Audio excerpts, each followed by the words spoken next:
3-4 ऐसी कॉमन चीजें जो आप आराम से याद कर सकते हैं और मैं समझा सकता हूँ, ज्यादा गहराई में जाने की जरूरत नहीं है। सबसे पहले जिसको लू लगेगी उस आदमी को बहुत ज्यादा प्यास लगेगी, जरूरत से ज्यादा प्यास लगेगी। उस आदमी को पसीना आना कम हो जाएगा या बिल्कुल बंद हो जाएगा। वो आदमी बेहोश हो सकता है और वो आदमी उल्टी भी करेगा। ये भी जरूरी नहीं है कि सारी चीजें एक साथ हो, धीरे धीरे भी आएंगी। तो सबसे पहली चीज ये कि जब आप साइट पे काम करते हैं तो ये देखें कि अकल में रखें, सारी चीजें कंपनी पे या घर वालों पे छोड़ना जरूरी नहीं है। कुछ चीजें अपने आप ही हम कर सकते हैं। कंपनी देगी तो लाएंगे या घर वाले देंगे तो लाएंगे, या मेरे पास है नहीं। इन चीजों को छोड़ करके ये कॉमन चीज है, पानी अपने पास रखें, नॉर्मल पानी। जब भी आपको प्यास लगती है पानी पिए, नहीं प्यास लगती तो भी आप पानी पिए। ज्यादा पानी पिएंगे आपके अंदर डिहाइड्रेशन नहीं होगा, पानी की कमी नहीं होगी और नमकियात जो है खारिज कम होंगे, जो होंगे पानी के साथ वापस चले जाएंगे।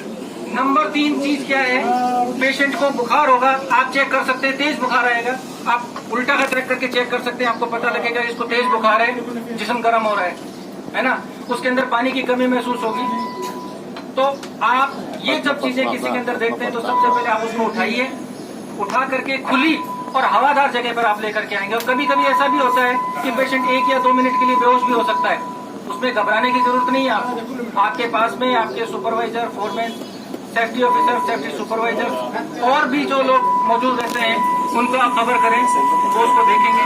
खुली हवादार जगह में लेकर के आए। अगर आपके पास कूलर पंखे की फैसिलिटी है, इंतजाम है तो बहुत बढ़िया बात है, अदरवाइज आप उसको खुले में लेकर के आए और उसके चारों तरफ भीड़ ना करें। भीड़ करने से उल्टी गर्मी ज्यादा होगी, आवाज ज्यादा होगी, पेशेंट को तकलीफ ज्यादा होगी। वो लोग देखेंगे पेशेंट की क्या कंडीशन है, क्या नहीं है, हमें कॉल करेंगे, हम आएंगे, पेशेंट को देखेंगे जैसा भी आपके सामने करके बताया था। और सबसे कॉमन में करीब लोगों के पास हैंकी होती है, कपड़ा होता है। ये जरूरी नहीं रुमाल हो, आपके पास कैसा भी कपड़ा हो सकता है, आप अपने पास रखें हमेशा। बाहर काम कर रहे हैं तो उसको लपेट के रखें। और जब इस तरह की कंडीशन होती है तो पेशेंट के बचाव में भी काम करते हैं। आप इसको ठंडे पानी में भिगोइए और पेशेंट के सर पे रखिए। हो सकता है तो एक बार आप जिस्म को भी पहुंच सकते हैं। ये सबसे पहली चीज। दूसरी चीज, पेशेंट को आप लेंगे, उठाएंगे, उसके कपड़े ढीले करेंगे, बेल्ट लूज कर देंगे, शूज रिमूव कर देंगे, सॉक्स उतार देंगे। उम्मीद है मेरी बात आप तक पहुंच रही है, समझ में आ रही है आप लोगों को। ये सब चीज करने के बाद आप एम्बुलेंस को कॉल करेंगे और एम्बुलेंस आकर के उस पेशेंट को चेक करेगी। हमारे पास अगर इसका इलाज है तो हम करेंगे, अदरवाइज हम उसको हॉस्पिटल पहुंचाएंगे। ये तो थे इसके अलामत। अब इसका बचाव का क्या तरीका है? बचाव का तरीका है, जब तक गर्मी चलती है 3 महीने का सीजन है, फुल स्लीव्स के कपड़े पहने, पूरी आस्तीन के कपड़े पहने। देखे मैंने पहन रखे। फील्ड में आप जाएं, अपने सर को, अपने चेहरे को कवर करके रखें, पानी ज्यादा पिए और जूस ज्यादा पिए। जूस कौन सा? नेचुरल जूस, ना कि पेप्सी और कॉफी, चाय। इनसे हर हाल में आपको बचना है, जितना हो सकता है उतना बचे। मैं नहीं कहता आप इसको छोड़ दो या हाथ नहीं लगाओगे, लेकिन जब आप फील्ड में काम कर रहे होते हैं तो कम से कम इन चीजों से, जूस से, पेप्सी से और चाय कॉफी से, इनसे बचें। ये उल्टा पेशाब को ज्यादा लगाएंगे, पेशाब को ज्यादा लगाएंगे, आपके अंदर नमकियात खारिज होंगे, जिस्म के अंदर कमजोरी आएगी। तो इन चीजों से बचें। पानी की बोतल कम से कम साथ रखें, साथ नहीं रख सकते तो जिस एरिया में आप काम कर रहे हैं उस एरिया में आप रखें। अब क्या होता है, वैसे ये चीजें बहुत कॉमन है। आप इसके अंदर हमने आपको दे रखा है कि जब पेशेंट की ऐसी हालत होती है या किसी भी दूसरे की हालत होती है तो आप ये चेक कर सकते हैं कि पेशेंट का पेशाब कैसा आ रहा है, यूरिन कैसा आ रहा है। ये जो नीचे वाली जो 2 चीजें हैं, इसका मतलब कि आपके सबसे ज्यादा सीवियर कंडीशन है, पेशेंट को पानी की बहुत ज्यादा कमी है। उसके बाद में आते हैं, मतलब थोड़ी कमी है लेकिन कंडीशन सीवियर नहीं है। जैसे जैसे कलर ऊपर हल्का होता जाता है, आप ये मान के चलिए कि आपके या अपने साथी की या अपने पेशेंट की जो कंडीशन है वो किस हिसाब से हो सकती है। ये सबसे ज्यादा डिहाइड्रेट पेशेंट है, ये उससे कम, ये उससे कम, ये उससे कम और ये नॉर्मल है। मतलब इस तरह का अगर पेशाब आ रहा था बिल्कुल नॉर्मल है। इस कंडीशन का इंतजार नहीं करें, पानी ज्यादा से ज्यादा पिए।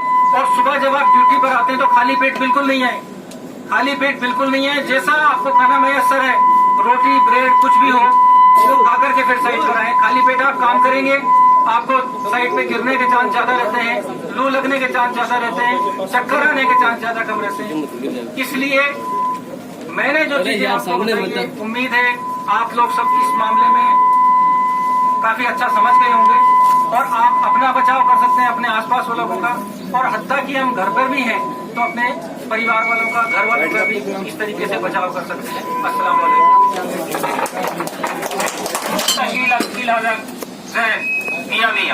माई अकील बादेनंतर वाकिफ हो मालूम अदार आणि माफी मालूम ज्यादा अरबी आणि शोया शोया ना कला आता मालूम आदा बादेन अंता शूफ आदा नफसी फोक हुआ इंजिल बादेन अव्वल अंता लाजिम आदा सेम आदा लूज मालूम बादेन अंता शूफ आदा केफ कंडीशन बादेन अंता लाजिम कलाम आदा एम्बुलेंस डॉक्टर अंता माफी आदा की समझा जवाल नंबर कल्ले माझा सेफ्टी भी मौजूद खुल्लो इरा आता लाजिम शूफ रोज सुरा कलाम सेफ्टी वफी नफर फी मरीज वफी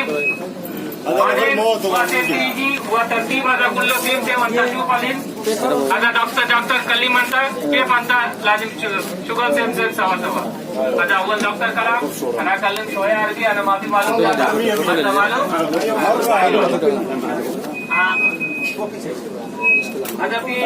अरबी नफर हुआ कलाम शोया बारे मालूम बारे शूफ हज़ा कलर केफ कलर